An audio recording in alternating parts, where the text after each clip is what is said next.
A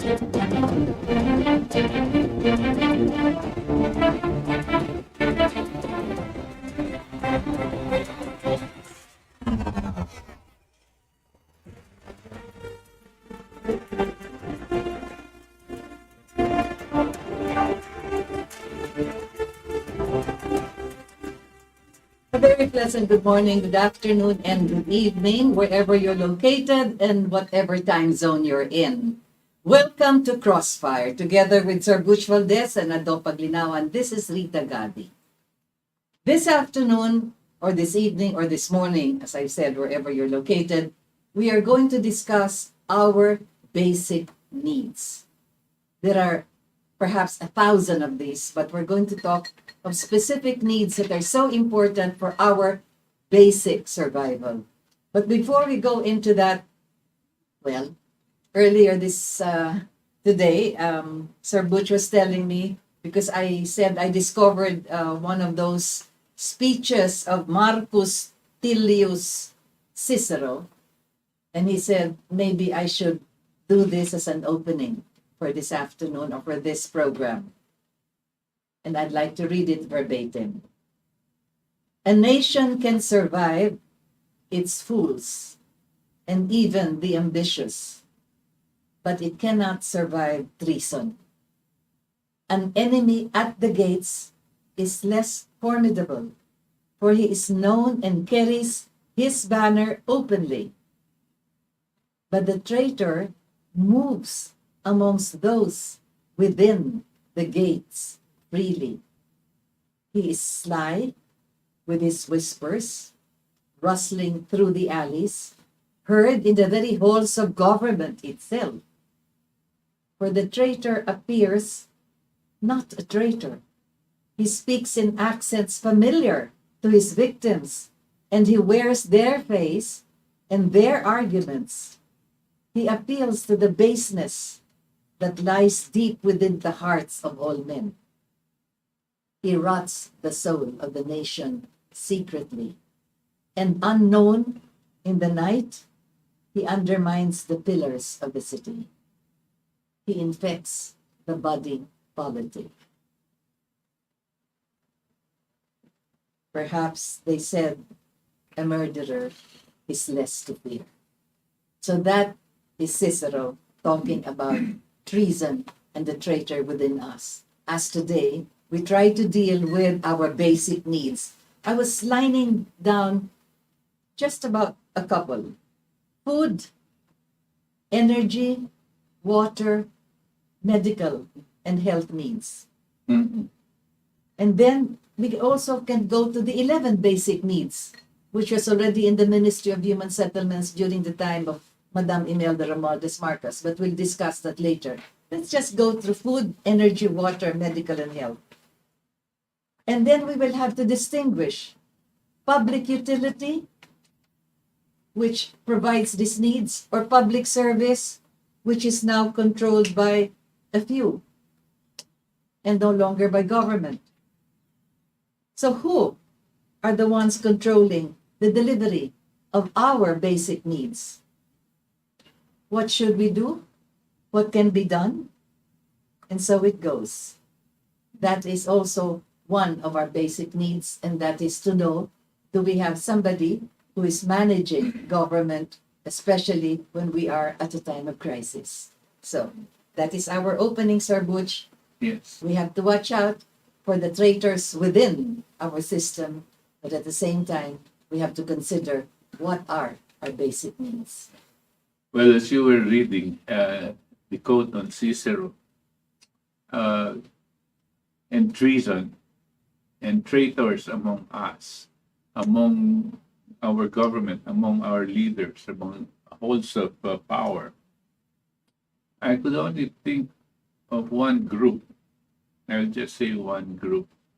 But there are many others that fits the bill, exactly as Cicero had described it. And they are what they call economic managers. Because they do exactly what they want to do against national interest, against improving the quality of lives of our people, no? And seeing to it that our basic needs are too expensive for us to have, and therefore a conscious deterioration of our society. These are the treasonous individuals. They do not answer to the people because they are not elected. They do not answer to anybody, not even to the political leadership. They answer only to their gods, whoever they are. And they have to be called to task. Better sooner than later.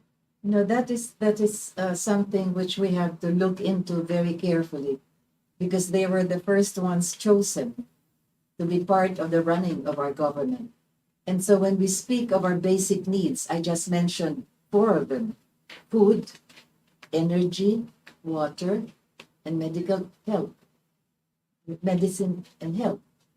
So how do we go about with a government that is being run by a group, as you say, who do not have the interests of the people, but being such, they would not also be in the interest of providing us our basic needs? Ano? Paano ba ito? Well, everything goes down to basics. Pumunta muna tayo sa statistics. Dito natin malalaman kung ang sinabi ng Pangulo natin sa kanyang victory speech sa meeting de Avance, no? Ang inyong pangarap ay pangarap ko. Your dream is my dream, and my dream is your dream. Kaya, totoo ba ito? Ha? Kaya, evaluate natin mamaya.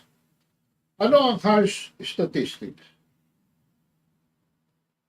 Ang poverty incidence, according to itong hawak ko ito, ay about 24% Filipinos, no, were poor in the first semester of 2021. Wala pa yung 2022. So kung round off na natin yan sa 24%, there are approximately 26 million Filipinos na below the poverty line. Yan tumaas dahil nung pandemya. Ang target talaga dyan ni Duterte was to reduce that to about 14. Which, kung hindi nagka-COVID, I was trying to evaluate, baka matsyamba, no? Baka matsyamba, nagka-COVID. No? At ngayon, 2021, patapos na ang COVID, 2022, halos wala ng incidents, no? Napakababa na ang death rate. Ano ang significance nito? How do we appreciate this? 26 million of our people, which is about 110 million tayo lahat. Yung kanila bang pangarap, yun ang ating pinapaka. Baka may konting disjunction dyan, no? Kasi, ang lumalabas po sa populasyon, ang Filipino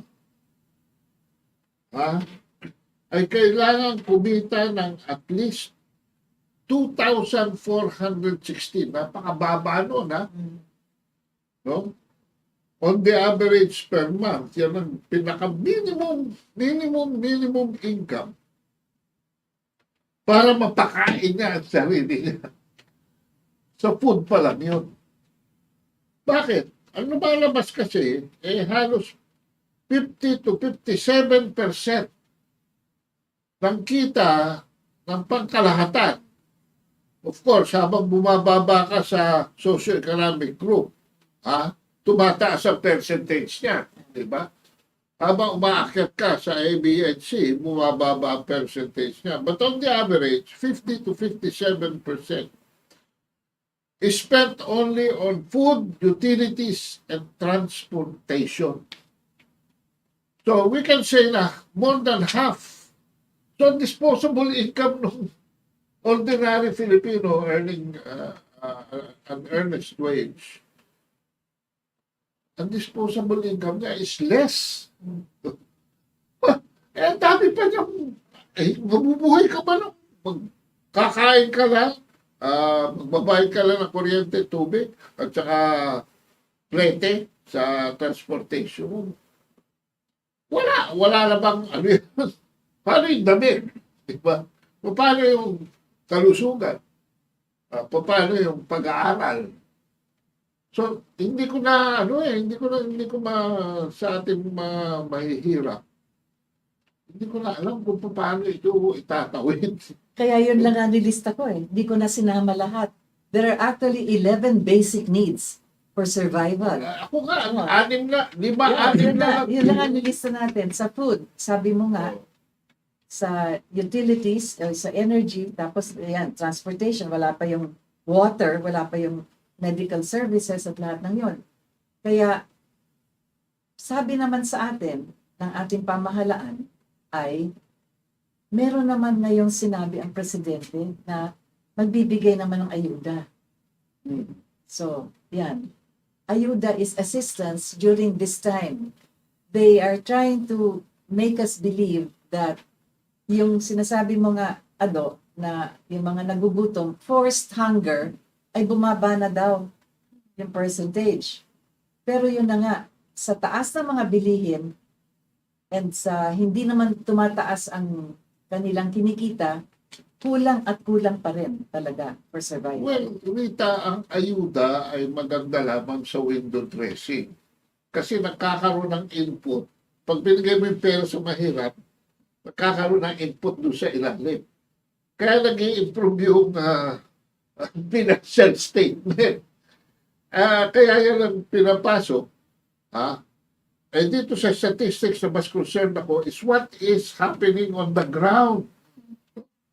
Yung ba mga yan, nabigyan ng ayuda, wala na ba sila sa kahirapan? Hindi. Di ba? At, naku, nag-attend ako ng, Rita, attend ako ng isang forum dyan sa Kamuning Bakery, na ang mga nag-forum ay yung mga supporters ng hybrid rice variety. Okay. Sila pala nakaka-average ng 2 hanggang 3 na Harvest. ani. At ang normal na from 80 to 120 kabats, sila sa isang harvest, nakaka 240 na sila. So, times 3 mo yun, more than 700 kabats, di ba? Times 2 mo yun, more than 500 kabats. Pala. Alam mo, sabi nila, hindi namin kailangan ng ayuda. Ang kailangan namin ay magandang presyo sa merkado. Kasi kaya na namin ang aming sarili. No? Kaya na namin ang aming sarili. Basta maganda ang presyo sa merkado. Kaya ang problema ay binababaan ng NFA ang bili. Kaya napipilitan sila magbenta sa merkado. Now, yun ang medyo malungkot para sa farmers. Pero palagay ko yan na, yan ang perception ng ating itong mga hybrid producers of rice, and there are quite a number, but they are not the ones that are actually producing for much of the The country. majority, Yeah. tama. I've experienced also many of our people, and I am a small rice producer myself, but not any of these hybrid varieties. And I know that the cost of fertilizer has tripled within 1 year, a year and a half. And many of the farmers, of course, cannot sustain this.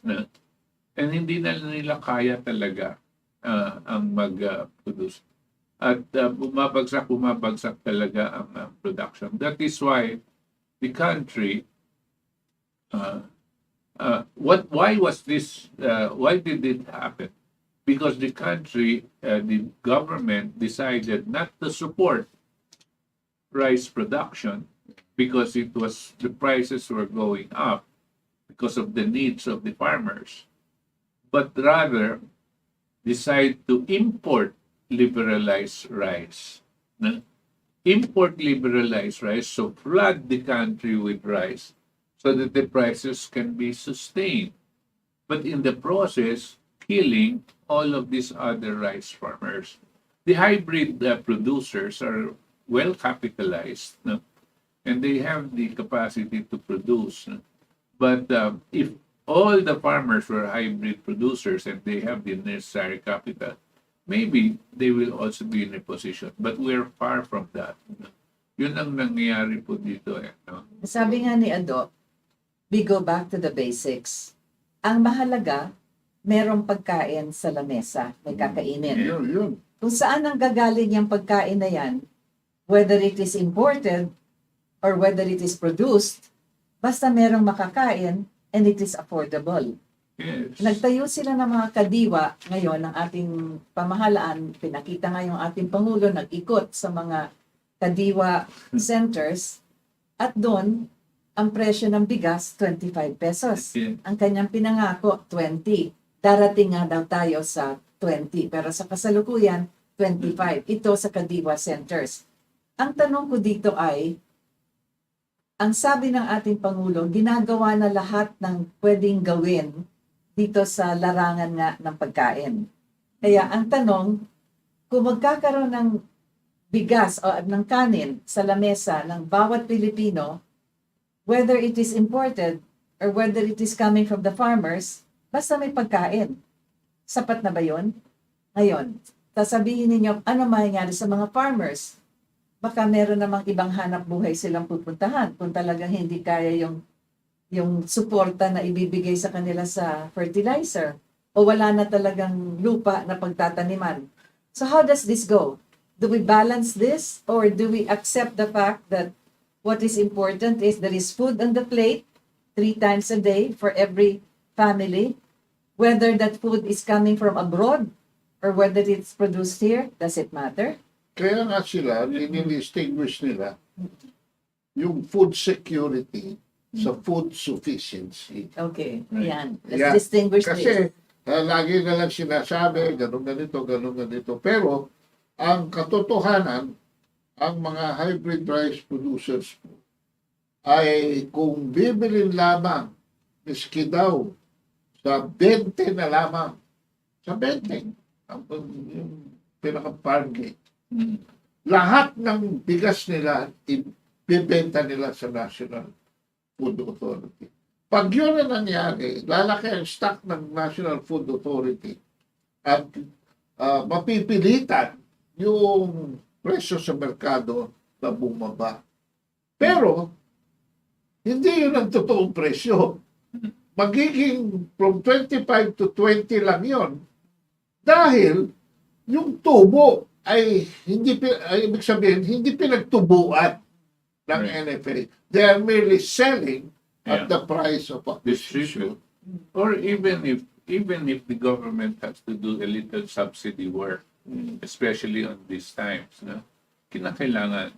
Gusto ko lang expand ulit yung concept ng food security.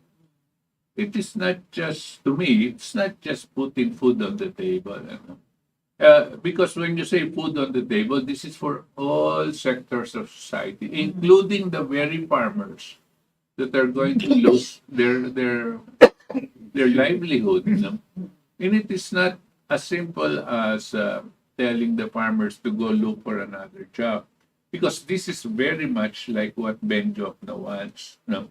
He wants us to give up the agricultural production because the state of the economy is such that and must rely on the importation. Why? Because it is cheaper to import. I of course do not agree with that kind of concept because it is cheaper to import. No? Um, a country, a country cannot call itself a nation which cannot feed its own people. No? And we must look for a way to feed our own people, even if it is slightly more expensive than the others. Because the more you produce, the less need for you to import. No? So what they'd rather import because the prices are high and the government is being criticized. No, you're going to have to do some subsidy work. Who does not like subsidies? The bosses of Ben Jokno. Who are these? The IMF. The IMF are preventing us from subsidizing Our agriculture. our agricultural production from the very beginning. They are the ones that stop this system of using rural banks, no, which was a system of financing agricultural production at concessional rates. They stopped that. No? Mas predictable kasi kung mag-i-import ka lang. Yes. Yung mga productive components, hindi ka na maglalaro doon. Kanya Kaya nga, itong mga taong to, hindi yata mga tao ito. hindi nga. Mga automatons lang na. Ano, Mga tsaka- figures lang kinasikaso. And that's why I go back to what Cicero had said. Yung mga ganyan nag-iisip, no? Traitors to the Filipino people yan. Traitors to the nation. They look for something easier, something more expedient at the expense of your population. No? It's more difficult probably, no, to move into a system wherein we will be self-sufficient in rice production and in all the other agricultural produce. But it can be done.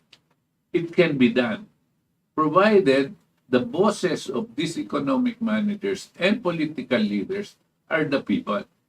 But if their bosses are non-Filipinos, institutions, no, they follow them at the expense of our people, then they are committing treason. You know, we are talking like this as though this is something new.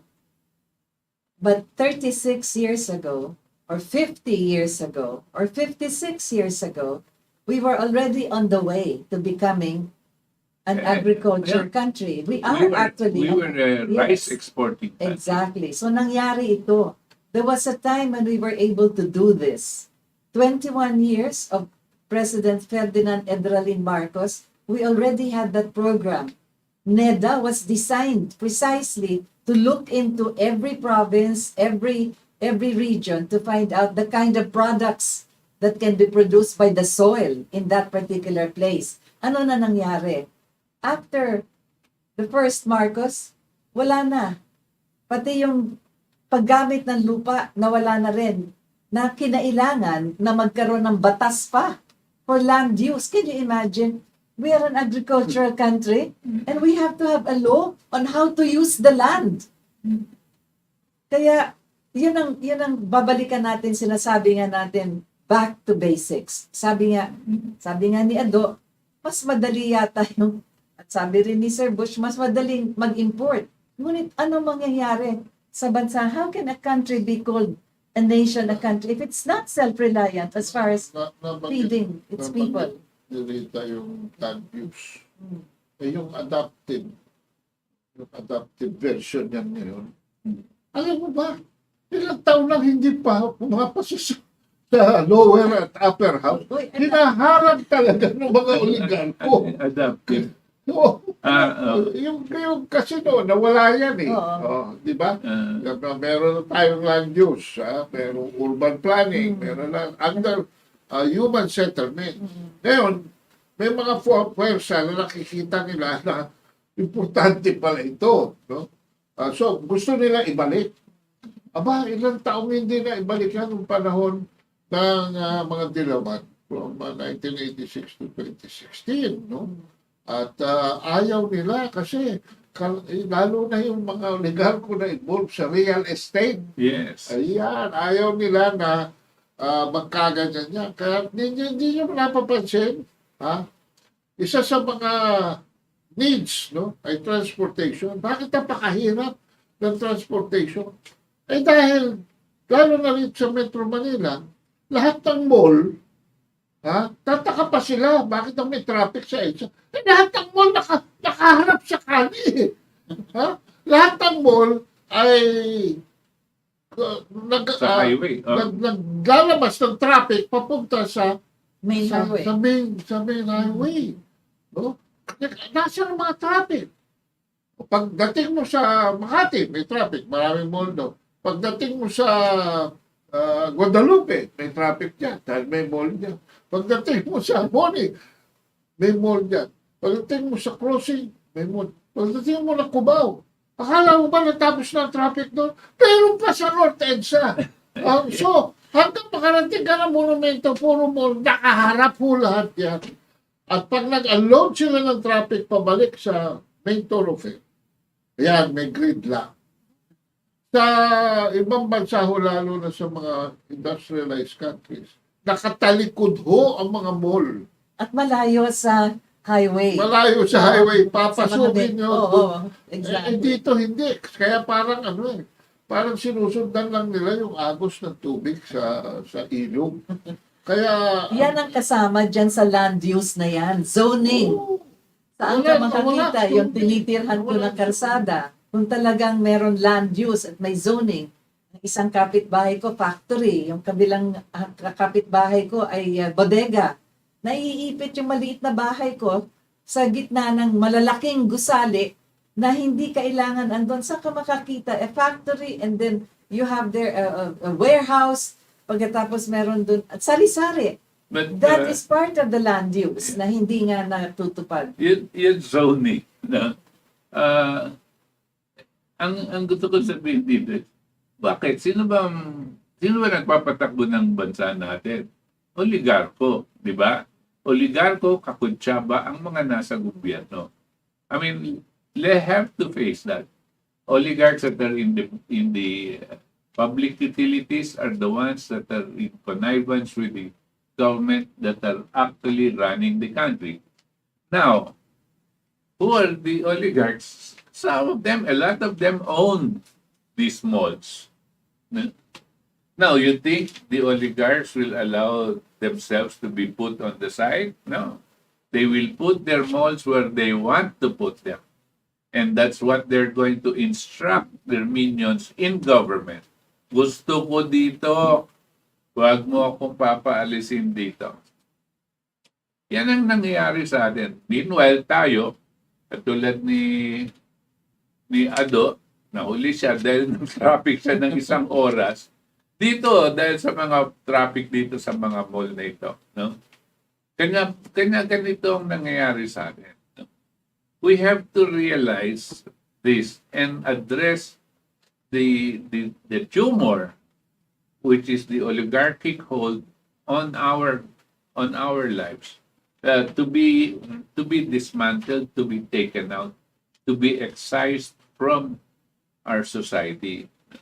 sa pagkain, may malaki tayong problema ngayon sa pork, no? Dahil chicken. In fact, naglabas na ng order muna na temporary, wala ban ng importasyon ng chicken.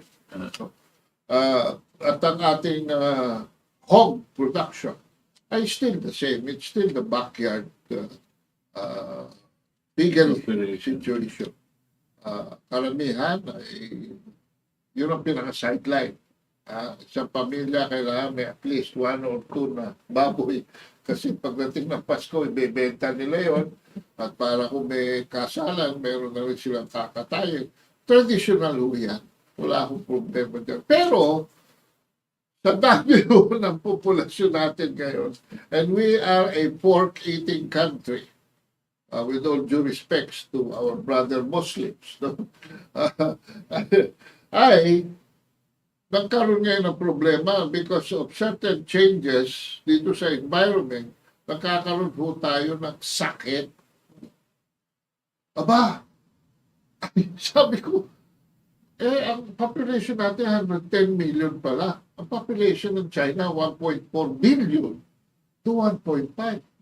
So I was curious, no? Well, how does China cope with this? Kasi siyempre, meron din mga backyard ano sa kanila. No? Alam nyo ba?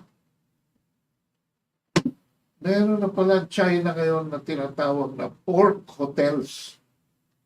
Nagsimula sa 7-story. Puro baboy. Puro baboy. Nagkababoyan. Napunta sa 12 stories. At yung latest ngayon, 26 stories na. Puro baboy. Puro baboy. At saka maraming buildings, ha? Tama ang pork hotels. Kasi nilalayo nila rin sa mga... May sakit. Mahirap makapasok ang sakit kasi papasok ka pa lang doon sa gate. May mga safety, tsaka mga equipment, standardized. No? At saka, hindi na sila naghihintay. Meron na sila sarili. May program na. At a certain, ito kakanin, ito For oras. Computerized na yan. At pagdating ng ganitong edad ng baboy, so many months and so many days, kakatayin na yan. So, pati yung standardization ng size, no? Halos pare-pareho sila. Naging efficient. Right. And bumagsak ang Cost. flu. Itong baboy flu. No? Swine flu. Sa kanila. And that's how they're able to do it. Nako. Alam mo yung isang province, isang kumpanya sa isang province, nagpuproduce ng 2 million pigs a year. Yeah, Sa mind-boggling. Maliit pa lang yun, ha?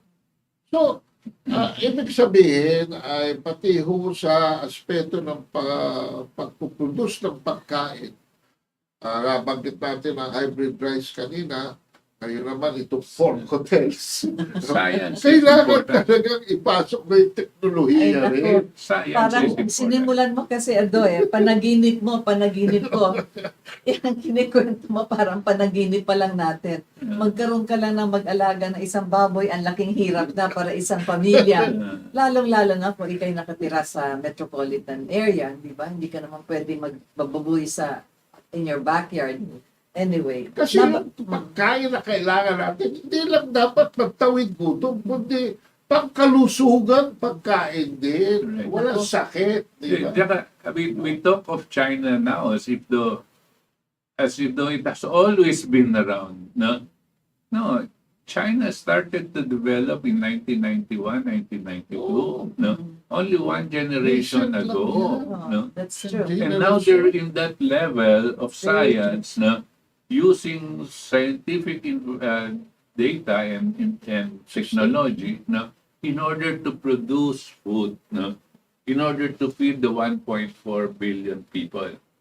Tayo, from one pig per household, backyard, no? We went to half a pig production sa backyard pa rin. Ngayon, 4 kilo na lang. 4 kilo na lang. Ayan. Malaking Bakit? malaking panaginip yan, No, I have to go back to this thing. Oo. Our economists, that are pseudo-economists, but hidden traitors, no? Their move was to destroy the capacity to produce. No? Ayun. Their move was to convert the country into a service economy and not to be a producer economy. That was done in one generation. Right after Marcos, no? Yan ang ginawa nila. Diyan tayo papasok. Bakit? Kasi meron man tayo mga traidor sa bayan na nandyan sa gobyerno. Pare-parehong pag-iisip niyan. Iba-ibang tao, pero pareho ang pag-iisip niyan. Lahat yan, nasa NEDA, nasa finance, pati na yung mga nasa central bank. No? Tapos, siyempre, pati na yung nandiyan sa Malacanang. At saka nabanggit mo yung katraidor na yan ay nung sinusulat ko itong bago kong libro, ay sinimulan ko palang sulat ito 2009. Ha? Hmm. Kaya medyo tinindihan ko ng konti ang presyo. Dahil matanda na yung ibang ideya, ay good pa rin. Okay. Anyway, ang tinalakay ko doon ay kung papaano ho yung nationalization of our utilities were transformed through privatization and deregulation. Policies of liberal democracy from 1986 to 2016. Ha? At kung paano yan. Kaya ang sabi ko doon ang EDSA ay hindi talaga revolusyon. Hmm. Kasi ang revolusyon yung talagang ginawa ni Marcos. Yan. Pinugutan niya ng poder yung mga oligarchs at mga hasenderos. No? Para yung pera ng hasenderos, dali nila sa industriya. That's right. At yung nasa industriya na, dali nila sa 11 further industries. No? Yes. At ang pinaka-puso nito ay enerhiya. That's right. Yan, isa sa mga basic needs na binanggit natin. Lahat ng mga mayayaman ngayon. Ha? Ma'am Rita at Sir Butch. Sir mo kung matanda ka Makikita pa mo sa akin. ang sentro ng kayamanan nila. At dami, no? Pero ang sentro, Energy. nasa enerhiya Yes. sila. Yes. Sila ang, para bang si Lopez ay kinatay at distribute into 10 different oligarchs. Dati isa lang si Lopez. No? At wala hong control at kayo na magsabi sa amin kung binabayaran yung elektrisidad ay mura o mahal. Dahil ang sabi sa report is that we have the highest electric rates in the whole of Southeast Asia, in Asia, and recently in the world. Dahil yung number one in the world, yung Japan, nag-obligate sa kanilang sistema ng 20 to 30% reduction ASAP To fight inflation. to fight inflation. Kaya tayo, na-promote. Tayo ang pinakamahal. Galing naman ng Pilipino. Buti you took this up, Aldo, because the other day, I was with a good friend. His name is, I would mention his name, Dicky Uico. And he was the former ASEAN president, ASEAN Chamber of Commerce president. No? And very wide and scope niya. And he said up to last year kasi he was the chairman. Now, all he heard from people that would want to invest in the Philippines, because siyempre that's his job, trying to encourage people to invest in the Philippines. All he heard from them was, why are your electricity rates so high? We cannot invest with that kind of power rates. Sabi niya. And he, of course, he knew exactly why, but he could not explain to them why we allowed it this way. Why we, the people, and the others that are supposed to be representing the people, allowed this thing to happen. No? I'm talking about the APIRA because that's where it all began, stands for. I mean, it began. That's why. And why, when they asked him, why did the people allow it, he could not answer. Yan ang problema. Why do dahil- the people allow it? Balikan natin. Alam nyo, ang daling sabihin kasi oligarchy. But I have to write it down because this has been defined 2,500 years ago and it is still with us. Oligarchy comes from the Greek words oligos, few. Arko, to rule.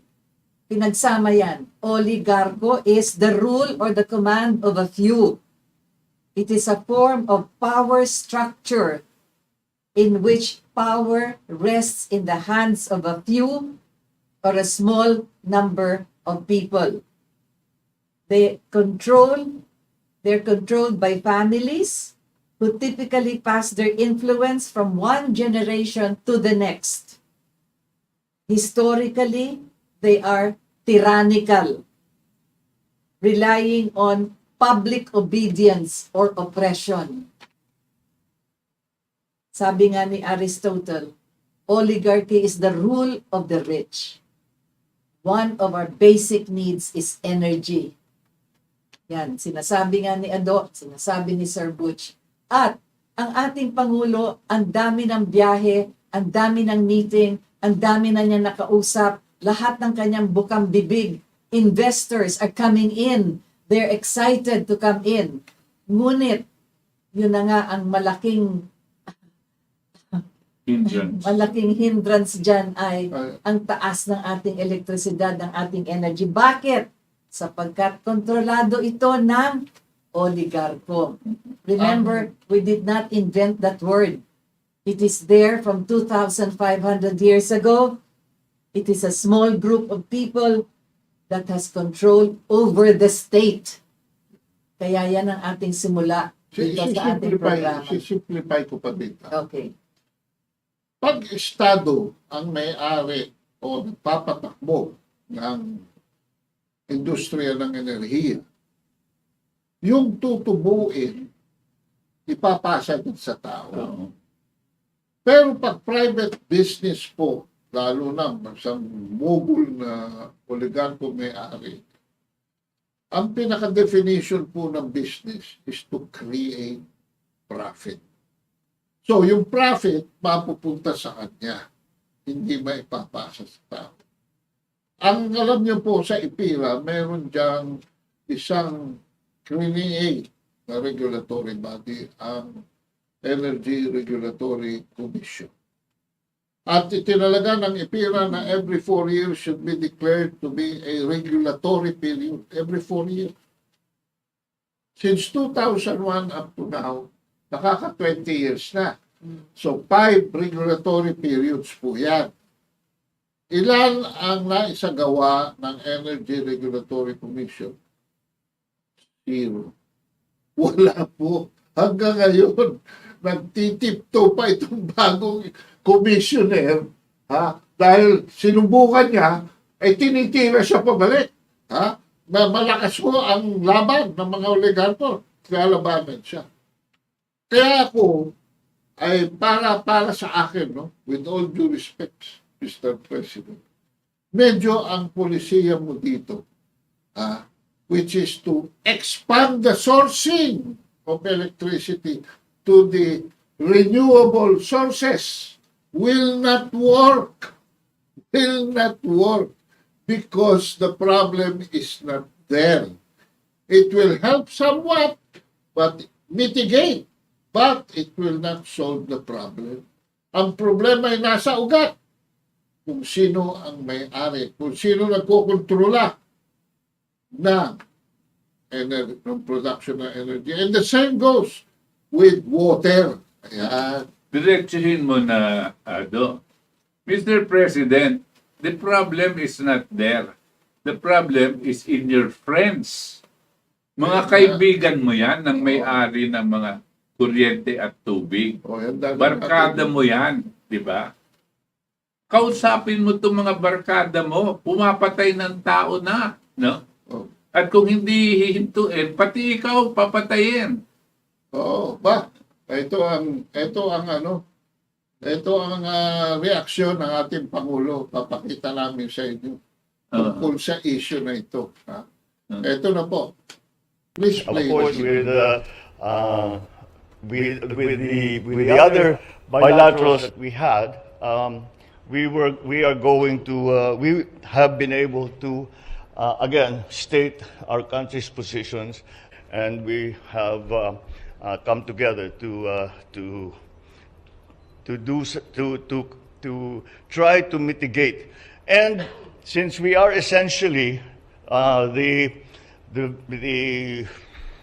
shall we say, since we are essentially... Yun ang ibig na sabihin. Hindi po alam ng ating Pangulo. Kung nasaan na.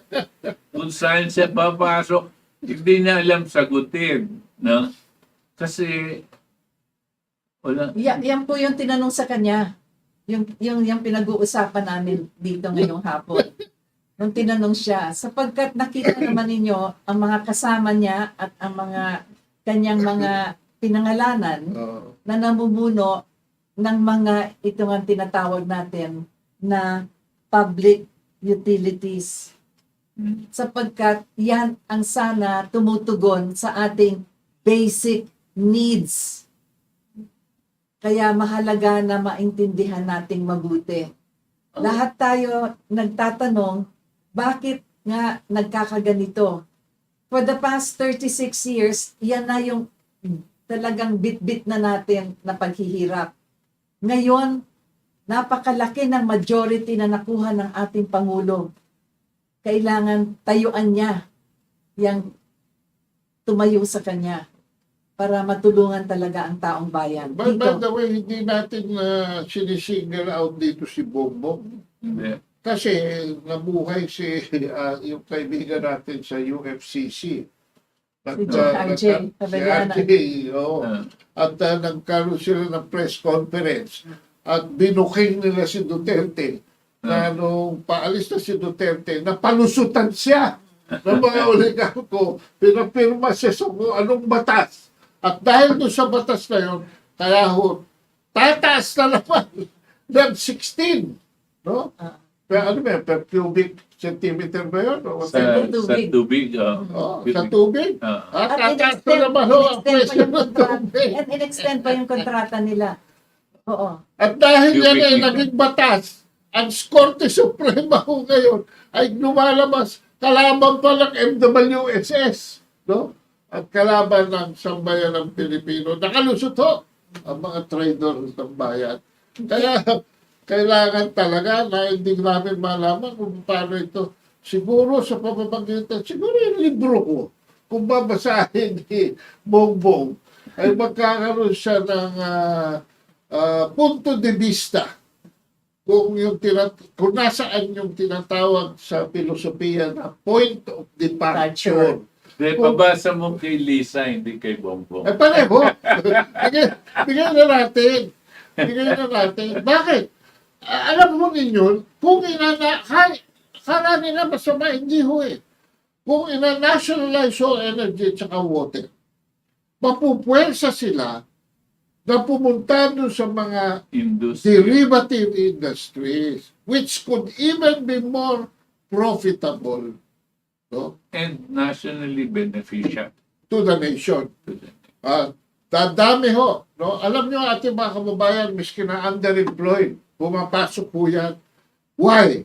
Because hindi ninyo naiintindihan kayo dyan sa economic team, no? Hindi nyo naiintindihan ang value ng trabaho sa isang tao. It gives him dignity. Kailangan na production-based ang ating gross domestic product, ang ating ekonomiya. Hindi currency-based, hindi accounting-based. Service. At lahat ng ating pinag-uusapan ngayon ay nagawa na 36 years ago, 56 years ago, nasimulan na yan ni President Ferdinand Edraling Marcos. Yung pinag-uusapan na 11 basic services, 11 basic industries, yung pinag-uusapan na ang pamahalaan ang may hawak ng ating tubig, ang pamahalaan ang may hawak ng ating elektrisidad. Bakit nangyari na yun? Tumatakbo naman, hindi ba? At nalalaman naman natin na yung brownout nagsimula lang noong 1986 na sunod-sunod para nga maibigay sa private sector. Kaya yan na isa sa mga basic needs na nabanggit natin sa simula ng ating palatuntunan. Hindi natin sinisita ang ating Pangulo. Lahat ay talagang pinaghihirapan niyang gawin na kung saan ay makatulong para sa bayan. Lahat ng kanyang mga talumpati sa ibang bansa at humanga naman sa kanyang mga sagot sa mga taong ito sa investment na kailangan papasok dito sa ating bayan. Ngunit may mga dapat talagang priorities na kailangan ay tugunan. Yan ang tinatawag natin na management from the center. Di ba? Yun ang ating revolution Oo. from the center. and the management that we need from the center. Using government as the engine of growth Exactly. and development. Oo, hindi ang private sector. Sapagkat nagawa na ng kanyang ama. Tingnan lang niya kung paano nasimulan at naisagawa nung panahon na yon. Ang malungkot dito ay, yun na nga, kailangan makahanap din ng mga tao siya na tutugon din sa kung ano, what would be beneficial for the nation. Hindi lang yung for the private. Kasi yan na nga, yung epiralo, yan lahat na yan sa energy. Kung titingnan ninyo, yung mga nakaupo dyan at dyan, mga namamahala dyan, once upon a time, not very long ago, sila ay kasama rin ng mga oligarko sa kanilang mga negosyo tungkol nga dito rin sa energy at lahat ng yan. Kahit na sa patubig, kahit na dyan sa energy, lahat ng yan. Kahit na kung titingnan natin yung mga ibang basic needs sa water, ganun din. Kaya marahil ay kailangan lumingon-lingon sa ibang dako naman para makahanap ng talagang makakamahal sa ating bayan. Sa pamamagitan ho kasi ng IPIRA, pinagbawal ng IPIRA na mag-participate ng gobyerno sa production ng energy. Kunyente. Can you imagine yung katrayduran ng utak na pumasok dyan? Kaya ako hindi ko ma-reconcile. Bakit? Sabi ko, bakit si Petilla ang nilagay dyan? Ang credential ni Petilla, siya raw ang brainchild ng IPIRA. Lutilla. IPIRA ang problema. Lutilla, hindi si Petilla. Lutilla. Lutilla. Sorry, yung Petilla. Sorry.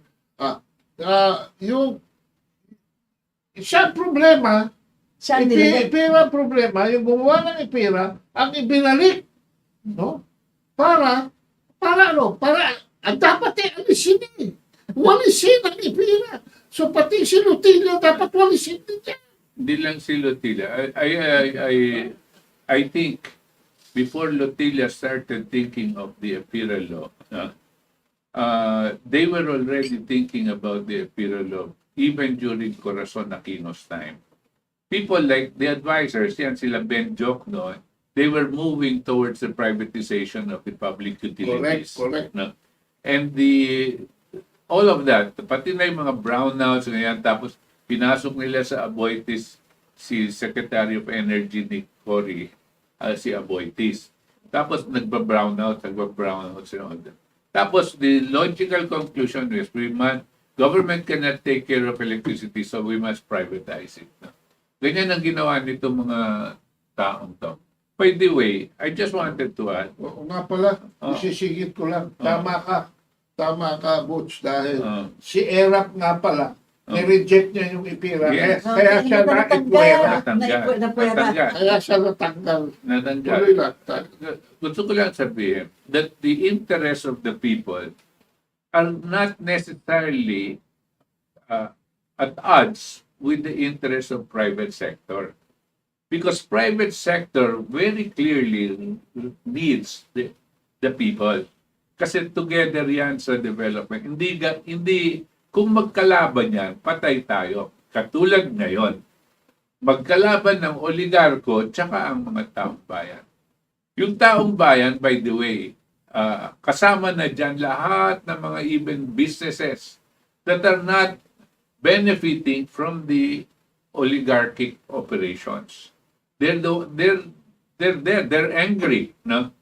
They're angry. Katulad na sinabi ko kanina, yung presidente ng ASEAN Chamber of Commerce, si Yui ko, galit sila, no?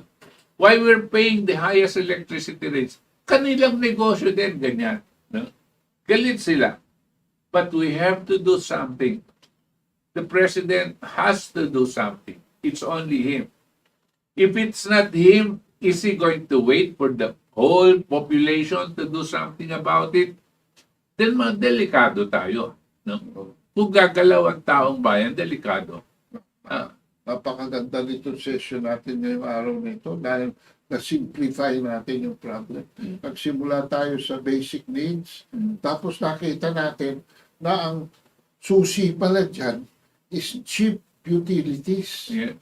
No? Why? Because it will create jobs, employment. And when you have employment, the basic needs will be answered. Just, Yun, kaya nagko-coagulate po yung problem at nagiging solution. O, bumati na tayo dito sa mga parokyano natin. Ayan. Ryan Sally. Ano ito? And Leon also, sa lahat. Crossfire. Ano yung sabihin mo? Sa lahat. Ma'am Rita Butch, stay safe. Watching from California. Good evening, Crossfire from Miss Ann Trope. Pangarap ni Bombo for the Philippines, I think, will remain just that. A dream. Huwag naman po tayong ganun ka pessimistic. Danilo Jr. Palma, maganda hapon, watching from Philippine Heart Center, Quezon City. Ingat po sa puso ninyo. Francis Amaro, buong Buongiorno, signore e signori. Avid follower here in Italy. Mabuhay po kayo. Ramon Dulay, and late again, Virgilio Villanueva. Good afternoon, Ma'am Rita. Attorney Ado, hindi po ako attorney, si Chairman Sir Butch Valdes. Mabuhay po kayo sa pagmulat sa masang Pilipino. Norlin Casimiro, good PM po sa inyo lahat. God bless you. Maite Baisa, ES. Good afternoon po. At Crossfire from Barcelona, Spain. Felicidad Nagata, good evening po, present na late po at pinakain po muna mga anak ko. Food on the table. Randy Realin, isang mapagpalang gabi po.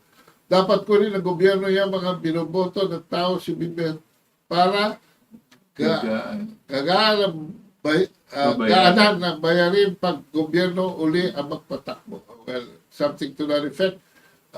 Enrico Behar, dapat may local production pa rin. Kahit hindi sufficient, at least meron dagdag ng imports. Narciso Fernandez, mabuhay po kayo. Sana po mas marami pa pong maabot ang inyong programs. I'm watching food security, stand-tawang to national security. I'm watching. We need to lower production cost, science skills ng mga Pinoy. Mary Geraldine Ann. Hello po, grabe yung nangyayari talaga sa bansa natin, lalo na yung pinalabas ang memorandum ng BIFAR na bawal magbenta ng salmon at pampano sa wet market. Pagkain kasi ng mga lugar ko yun eh. Pepe Kaliwete. Kayo lang po ang kapakipagkinabang na pakinggan, mabuhay ang Crossfire. Random viral videos you should discuss ng China ay nag-COVID policy, ibig sabihin apektado ang ating pagkain dahil important po lahat, lalo na sa China. Doesn't necessarily follow. Ivan Rich pa rin. Kiloy, hello po. Watching from UK, the present administration should be aggressive in making our country's national economy productive. Freddy Oredina, Freddy Gustaka, present. Guys, counter. Dapat merong tayong crocodile hotels o kaya jails na lang. Ikulong na lahat ng mga politiko. China has 55 nuclear plants, 18 under construction. Ayan. Oh, by the way, ang kanilang objective is to go to 100. The reason na nag-slow down sila is they're shifting to thorium. Yes. No? Imbis na uranium versus Philippines energy mix right now, which is 12 to 15 pesos per kilowatt hour. No-brainer, nuclear now. Kung di mapaandar, di BBM, ang BNPP, ibig sabihin, hindi ko na itutuloy. Diana, watching from Denmark, Juliet Yambao, naku Rita. OFW po ako dito sa Sri Lanka recently. Malaman ko 95% import dependent pala dito. Sa Sri Lanka yun, Oh. Then for whatever reason, corruption, etc., currently zero reserves, and now economic crisis. AJ, mukhang roadmap ni Lisa Aleta Arroyo, Donald President, at sinusunod PBBM. By the way, it was during Arroyo's time na na-approve ang IPIRA, no? I don't know why she's keeping, Arroyo kept, Duterte kept Arroyo and put Cusi there. And now Arroyo is here with PBBM and Lutilia is here. Pareho Boitis yan at sinusunod. Mukhang tama po kay Sir Si Junior is in static confusion. Puro basurang dilaw pinaligid sa kabinete niya at puro drug lord. Well, naglilinis na po, dahan-dahan nga lang.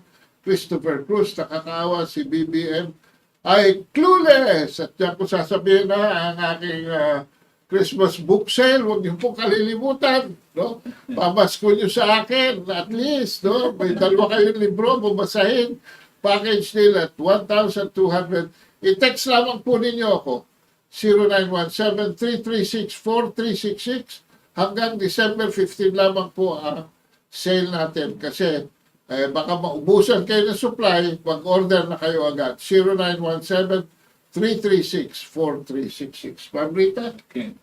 Maraming salamat sa aking mga kasamahan ngayon dito, lahat ng mga nagpadala ng kanilang mga mensahe. Dapat itong malaman ninyo na yung pinag-uusapan natin dito ay para sa ating lahat. Kaya maraming salamat po sa inyong for your subscribing to us. And I hope that you can share this also with the rest of your friends and with the rest of the world. Thank you very much. On behalf of Ado Paglinawan, Sir Butch Valdes, this is Rita Gadi for Crossfire.